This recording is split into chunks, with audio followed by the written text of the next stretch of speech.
Welcome to the Rim Break Rodeo. We hope this video helps. In this video, I will explain how to cook Angus beef steak on the stove. First, let's get our steak ready for a perfect sear. It's crucial to pat your steak completely dry with paper towels. This helps achieve that beautiful crust. Then, season both sides generously with coarse salt and freshly ground black pepper.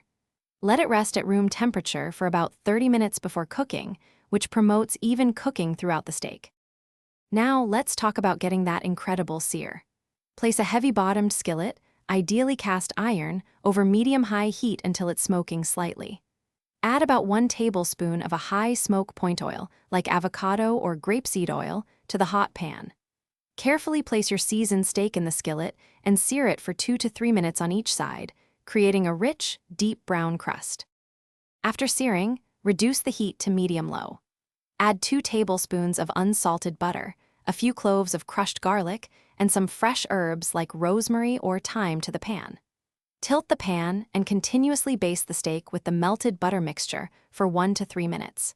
Use a meat thermometer to ensure it reaches your desired doneness, aiming for around 130 degrees Fahrenheit for a perfect medium rare. Once your steak is cooked, transfer it to a cutting board and let it rest for a crucial 5 to 10 minutes. This resting period is vital as it allows the juices to redistribute throughout the meat, resulting in a much more tender and flavorful steak. Finally, slice your beautiful Angus steak against the grain into half-inch thick pieces, and it's ready to be served and enjoyed.